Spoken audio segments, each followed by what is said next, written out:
Bé, davant d'aquelles persones que se n'han anat a casa i han decidit que defalliran i que ja està bé i es dedicaran a altres coses, que jo no dic que no ho hagin de fer, de dedicar-nos a la família, en certa manera, i retrobar coses que abans fèiem i que potser hem deixat de fer, també ho hem de fer, això. Però davant d'aquelles persones que realment s'han passat al camp de la desesperació i que no en busqueu més i hi ha aquesta actitud que tots hem sentit al nostre voltant, jo crec que és molt important que recordem els exemples històrics. A Polònia, si haguessin dit això, Polònia avui no existia. Si els lituans haguessin dit això quan els posaven en les Illes Blanques, al mig del riu, nus per morir de fred, i els hi destruïen els cementiris religiosos que tenien, si haguessin defallit no existiria Lituània avui. Si els vietnamites haguessin cedit, el Vietnam no seria el país que és avui. Per tant, penso que és molt important tenir en compte que aquest defalliment, aquest retraïment, aquesta decepció que ens porta a casa, és una de les grans armes dels nostres enemics. I és una cosa que no està prou ben analitzada. Jo crec que moltes de les coses que ens passen, moltes de les actituds negatives que ens han entrat, en centrar-nos tot en l'autocrítica, hem oblidat totalment el que ens han fet.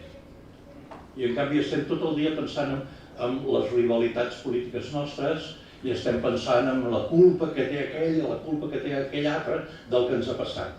Això és un discurs que a Madrid els interessa moltíssim. Bé, aleshores, perquè no penseu que només sóc jo que diu aquestes coses, jo voldria llegir-vos molt breument una sèrie de coses que diu una persona que no és catalana, però que és una eminència en el camp del pensament sociològic i que com a persona de Puerto Rico doncs té un bagatge anticolonial també a compartir amb nosaltres, com és el Ramon Grossfogel. Jo voldria dir-vos simplement, telegràficament, una sèrie de coses que ell ha dit en els últims temps, potser no tan darrerament, sobre la situació de Catalunya. Molt breument. Diu, per exemple, no considera que estiguem vençuts. Això és molt important. És molt important. Ell diu que no estem vençuts, que estem en hibernació, però no estem vençuts. Ell diu que la processó va per dins. Ell treballa molt aquest concepte. Molts catalans no han deixat de ser independentistes. La processó va per dins. Diu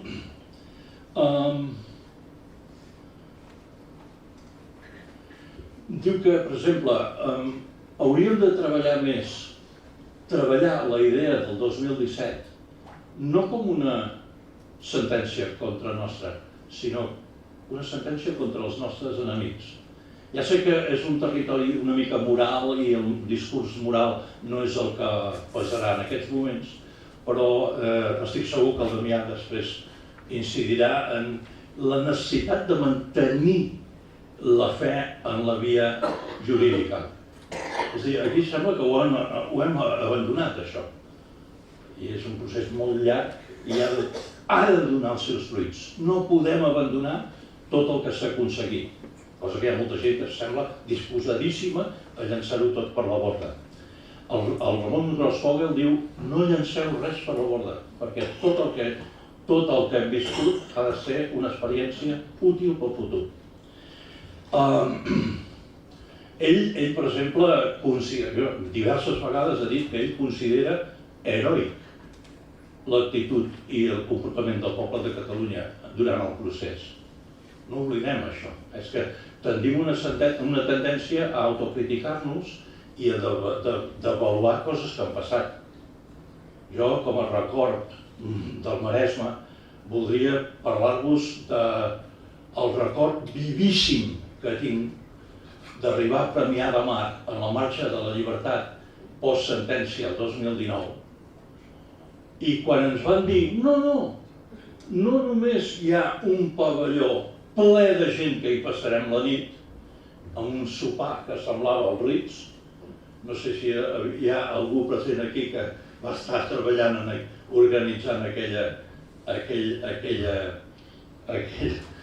acció de la marxa aquell dia, sinó que ens van dir no, és que hi ha un altre pavelló també que ara l'estan omplint. És a dir, és una cosa que... Com podem oblidar això? Això va ser heroic, això va ser magnífic.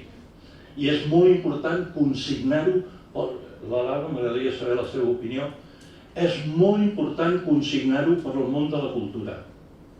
És molt interessant, és vital que això no quedi esborrat.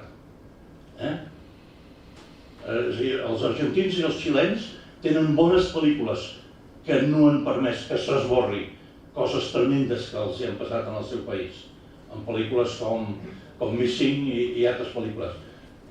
Aquí no tenim capacitat de fer una gran pel·lícula sobre el que ens ha passat, però deixar-ho de consignar dins del món de la cultura seria un error gravíssim. Això ho dic més aviat jo que no pas el Ramon. Més coses que diu. Ell diu, Brussel·les és tan enemic de la independència de Catalunya com Madrid. Això és molt important. Això ens ha costat molt arribar aquí, és evident, però Brussel·les és tan enemic de l'independentisme català com Madrid. És una cosa que al principi no ho vèiem. Això el Ramon ho diu molt clar. Ell diu una cosa que ho diu moltes vegades, deixeu les punyetes d'enfrontaments entre nosaltres. És molt crític amb Podemos i amb els comuns, que veu d'un comportament colonial igual que els altres. Una altra cosa que és molt digna de retenir. Recordem que la Colau va donar la medalla d'honor a la Susana Grisó. Recordeu, és una cosa absolutament increïble. Absolutament increïble. I ha hagut de pagar factura d'això? Zero. I és una cosa monstruosa. Com que no tenim relat propi, amb força, tendim a oblidar coses d'aquestes. Jo, quan veia això de la flotilla, amb tota la simpatia, tot el que vulguis, pensava, quins caps visibles tenen per liderar això? Bé, no sortim de tema, anem acabant.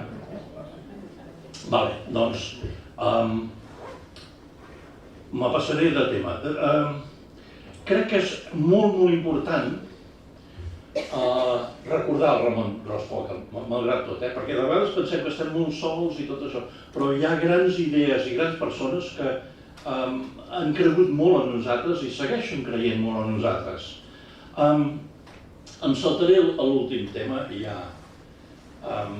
crec que és molt important de dir una cosa que té a veure amb la transformació de la premsa i de l'opinió pública, que és el tema que abans l'independentisme era molt present en els mitjans i ara de sobte ens han tallat l'herba sota els peus i això ha desaparegut.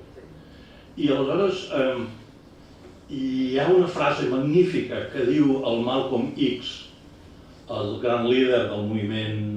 Podem estar d'acord amb altres coses que va dir i representava, però de cara a la premsa va fer una frase que és genial, que és que diu la capacitat la premsa tindrà, la premsa en mans d'aquesta gent, tindrà la capacitat de fer-vos odiar els oprimits i estimar els opressors. I és una mica el que estan buscant i desgraciadament aconseguim. I volia acabar amb una idea. Jo soc molt seguidor del Julian Assange. Jo penso que és un altre element del relat propi que hem perdut, però ell va dir una cosa al febrer del 2017 que tots els independentistes hauríem de tenir gravats al cap. I ell va dir que el futur de les democràcies occidentals, el seu futur dependrà en gran mesura de la manera en què es tracti el tema català. Aleshores, això ha resultat ser absolutament profètic. dir això el 2017, amb l'aparició de l'extrema dreta, de la normalització de l'extrema dreta dins d'unes estructures com és Brussel·les i la Unió Europea, tal com l'estem veient evolucionar, és una profecia brutal. I val la pena recordar-ho, i amb això acabo, perquè de vegades no veiem la importància del que hem fet i del que farem i del que representem en el concert internacional. Julian Assange ho tenia claríssim, crec que tots nosaltres també hauríem de tenir-ho claríssim. Moltes gràcies.